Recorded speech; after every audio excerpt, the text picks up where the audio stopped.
네, 안녕하세요. 푸딩맨입니다. 오늘은 이제 재무 보는 법을 알려드릴까 해요. 사실 이제 재무라는 게 굉장히 중요한, 그리고 이제 뭐 가치적으로, 이게 회사 가치적으로는 굉장히 중요한 사항이에요. 하지만 이제 단타적으로는 이제 재무를 보시는 분들도 계실 거고, 이제 재무를 안 보신 분들도 계실 거예요. 왜냐하면 단타기 때문에 사실 뭐 올해 내가 이 종목을 가져가는 게 아니기 때문에 재물을 안 보시는 분들도 많아요. 근데 이제 가치적으로 이제 오래 끌고 간다고 했을 때는 사실 무조건 재물을 봐야 하는데, 그래도 우리가 그런 게 있잖아요. 만약에 단타를 한다고 해도 만약에 이 회사가 상폐가 된다면 어떡하지? 이 회사가 갑자기 정지를 먹으면 어떡하지? 이 회사가 관리 종목에 뜨면 어떡하지? 이런 고민을 하시게 되고 불안감을 가지시기 때문에 재물을 보는 거는 무조건 좋은 거예요. 예, 무조건 뭐 재물을 본다고 해서 안 좋은 건 없습니다. 무조건 좋은 거니까 재물은 무조건 알고 가야 되는 게 맞아요. 그리고 무조건 봐야 되는 것도 맞습니다.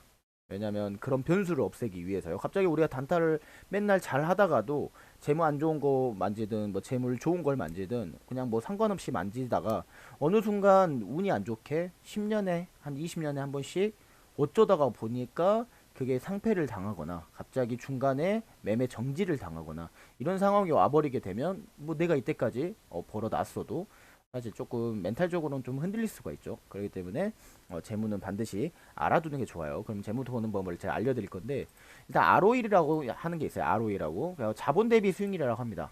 내가 만약에 자본금이 2천만 원이 들어가요. 그리고 연 수익률이 200이라고 생각을 한번 해봅시다. 그러면 이게 얼마죠? 몇 프로죠?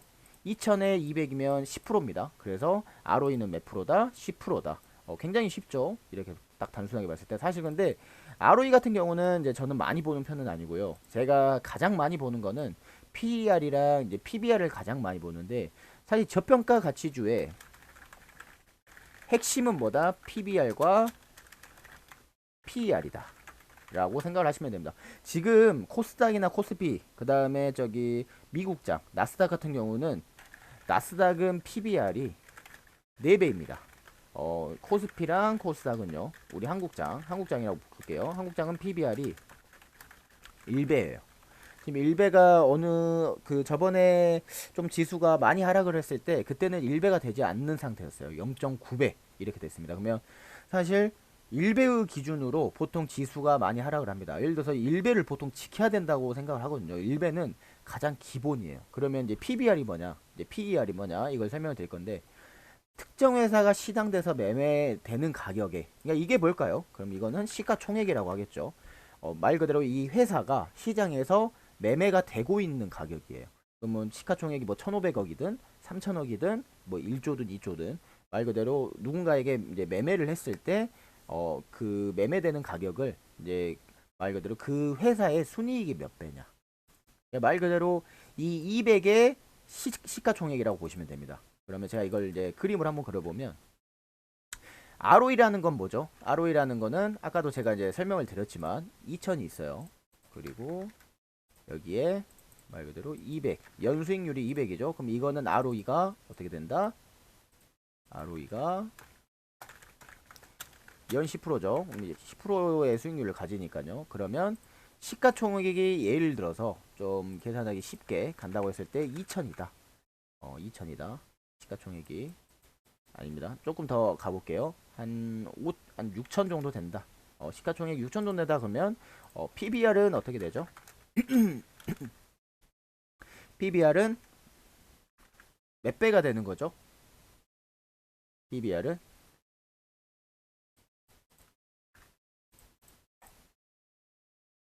PBR은 30배가 되는 겁니다. 그리고 PER로 가볼게요. 죄송합니다. PER이 죄송해요. 다 바뀌었네요. PER이 30배가 되는 거예요. 그리고 이제 그 우리가 자본금 말 그대로 순자산, 한 주당 순자산을 비교하여서 나타낸 비율인데, 그럼 이렇게 우리가 삼각형을 그렸을 때 이건 뭐다? 말 그대로 우리가 자본금 들어간 거에 시가총액. 그렇게 되면 PBR은 몇 배? PBR은 말 그대로 3배가 되는 거겠죠. 그러면 사실상 PER이 30배, 뭐 PBR이 3배, ROE가 뭐 10%, 뭐 이 정도 나와요. 근데 중요한 게 뭐다? 그러면 어느 정도의 기준이 가장 저평가 가치주냐라고 이제 생각을 해보면 보통 PBR 같은 경우는요 1배에서 2배 정도, 네, 1배에서 2배 정도가 저평가 가치주라고 생각을 하시면 됩니다.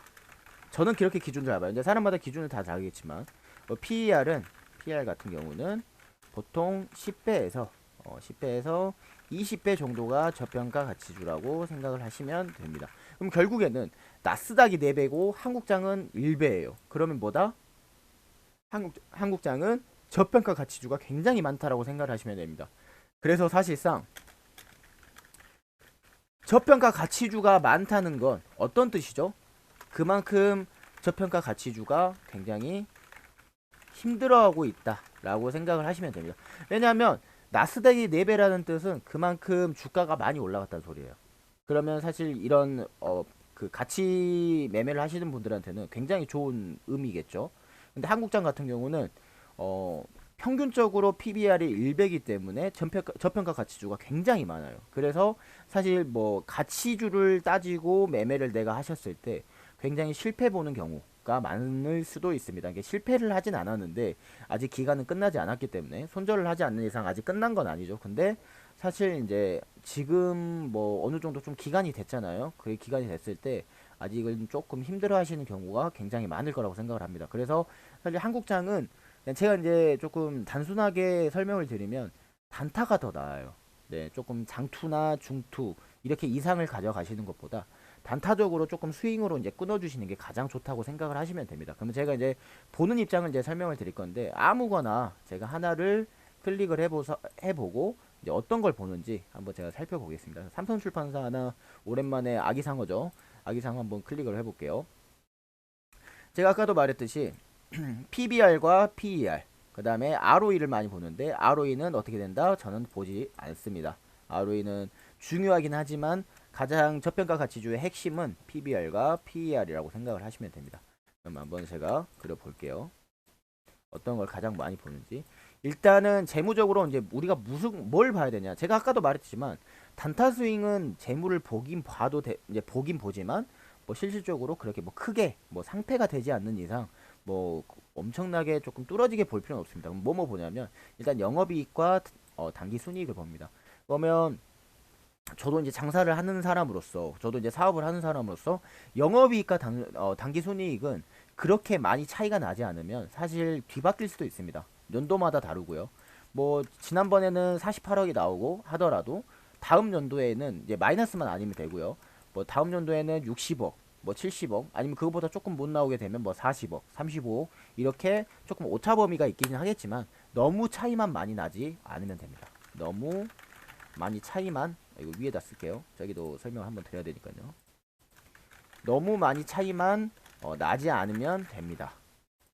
왜냐면 항상 장사라는 게 잘 될 때도 있고 여름엔 잘 될 수도 있고요. 뭐 겨울에는 안 될 수도 있고 또 연도 시기마다 다르고요. 뭐 그러니까 이건 어쩔 수 없는 거죠. 저도 장사하는 사람으로서 맨날 뭐 일정적이게 갈 수는 없습니다. 뭐 잘 벌릴 땐 잘 벌리고요. 이게 또 성수기가 있기 때문에. 그리고 뭐를 보느냐? 제가 아까도 말했듯이 ROE죠. 그럼 ROE가 뭐 보는데 ROE는 저는 아까는 보지 않습니다. 근데 ROE는 굉장히 중요한 사항은 맞습니다. 근데 뭐 상패적으로 이런 것들은 뭐 중요하지 않고요. 뭘 보느냐? PBR을 봅니다. 그럼 PBR이 현재 104배란 뜻은 PER이 104배란 뜻은 저평가 가치주다? 아니다? 아니다. 왜냐면 제가 아까도 말했듯이 10배에서 20배 정도가 이제 저평가 가치주라고 제가 말씀드렸죠. 그러면 PBR은요? PBR은 뭐다? 1배에서 2배 정도가 저평가 가치주라고 생각을 하는데 이거 같은 경우는 1배에서 2배죠. 그러면 저평가 가치주가 맞다라고 생각을 하시면 되는데 이런 부분에 있어서 삼성출판사는 절대 상패적으로는 위기가 오지 않는다. 그만큼 재무가 안 좋지는 않다. 그래서 내가 단타 스윙으로 할 때 선택을 하셔도 좋은 겁니다. 그리고 내가 만약에 더 추가적으로 이제 봐야 될 건 있다고 하면 유보율을 많이 보겠죠. 근데 유보율은 말 그대로 제가 이제 개인이라고 제가 이제 회사라고 생각했을 때 저 같은 저 사람이 제가 이제 회사라고 생각했을 때 말 그대로 제가 가지고 있는 재산이라고 생각을 하시면 돼요. 그럼 재산은 많으면 많을수록 좋다. 없으면 없을수록 좋다. 많으면 많을수록 당연히 좋겠죠. 하지만 회사 같은 경우는 조금 반대로 설명할 수도 있어요. 물론 이런 식으로 계속해서 유보율은 올라가는 건 좋지만 뭐다? 이렇게 유보율만 모아놔서 뭐하게? 투자 안 할 거야? 이런 의견이 나오는 경우도 있습니다. 그러니까 적당하게 계속해서 올라가 주는 게 좋지. 뭐 이걸 너무 막 쌓아만 둔다 이렇게 평가를 하는 거는 좋지 않아요. 그래서 하지만 내 유보율은 많으면 많을수록 좋아요. 왜냐면 회사 월급도 밀리지 않고요. 이래야 그래야지 좀 나중에 창고도 이제 증설해서 할 수가 있고 그다음에 투자도 할 수가 있고요. 그리고 제가 또 이제 마지막으로 보는 거는 뭐냐면 부채 비율을 많이 보죠. 부채 비율이 사실 늘어나면 늘어날수록 좋다 안 좋다? 우리가 개인으로 생각하면 이거는 빚이에요. 말 그대로 빚인데 빚은 줄어들면 줄어들수록 말 그대로 조금 열정이 있다는 소리죠. 왜냐하면 빚은 사실 우리도 알겠지만 안 갚는 걸 최선이라고 생각을 합니다. 왜냐면 먹고 살기가 바쁘기 때문에. 근데 회사적으로 계속해서 이제 부채 비율을 줄여나간다는 소리는 조금 더 열정적으로 내가 이 회사를 기업으로 운영을 하고 있다라고 생각을 하시는 게 좋고요. 보통 뭐 100% 정도 기준으로 잡고 보시면 됩니다. 100%에서 안짝이냐 그 오차 범위 안에서. 그리고 이제 제가 분기 실적도 많이 보죠. 분기 실적은 최근 것만 보면 돼요. 최근에 영업 순이 말 그대로 영업 순이익이 아니면 단기 순이익이 올라갔느냐 내려갔느냐 그 전보다 뭐 21년 6월, 9월, 3월보다는 올라갔으니까 굉장히 긍정적이죠. 그리고 부채 비율은 뭐 급격스럽게 늘어났느냐. 근데 급격스럽게 늘어난 게 아니라 줄어들었죠. 많이는 줄어들진 않았지만 그래서 굉장히 긍정적인 평가를 받고 있고요. 유보율이 어느 순간 올라갔느냐. 근데 유보율은 정상적으로 조금 꾸준하게 올라갔다 생각하시면 된다. 왜냐면 왜 꾸준하게 올라가냐면 그만큼 당기순이익이랑 영업이익이 나오기 때문에 꾸준하게 유보율은 올라갈 수밖에 없겠죠. 계산해서 계속해서 이제 자산은 계속해서 쌓이니까요. 그리고 PER은 이제 분기적으로는 볼 필요는 없어요. 예, 어차피 이거는 연도로 보는 게 더 낫습니다. 이런 식으로 해서 내가 상패를 당하느냐 안 당하냐. 왜냐면 왜 중요하냐면 유상증자라는 게 있어요. 유상증자라는 게 어떨 때 많이 뜨냐면 유보율이 없을 때, 말 그대로 재산이 없을 때, 이 회사적으로 기업이 힘들 때. 그래서 유상증자가 뭐 예를 들어서 뭐 4개 정도로 이제 나뉘거든요. 그럼 한번 제가 이제 체킹을 해볼 건데 어,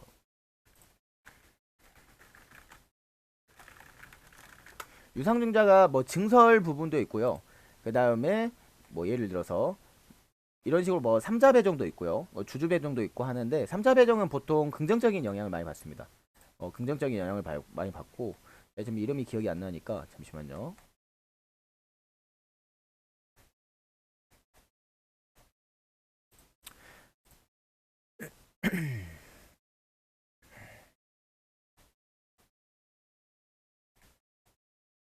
어차피 유상증자라는 거는 결국에는 유보율이 없다고 하면 어쩔 수 없이 유상증자를 할 수밖에 없어요. 뭐 예를 들어서 가장 안 좋은 거는 말 그대로 직원 월급을 줄 수 없을 때 직원 월급을 줄 수 없을 때 유상증자를 하는 경우도 있습니다. 그렇기 때문에 반드시 유보율은 많으면 많을수록 좋은 거예요. 그래야 유상증자를 하지 않기 때문에 이렇게 해서 오늘 재무는 이제 간단하게 기본적으로 맞췄고요. 항상 조금 뭐 더 자세한 이제 공부를 하고 싶다 하시면 항상 화요일 저녁에 8시에 제가 정규 방송을 하고 있으니까요. 아프리카로 즐겨찾기를 해놨다가 그때 보시면 될 것 같습니다. 이렇게 해서 마무리를 하도록 하겠습니다. 네, 수고하셨습니다.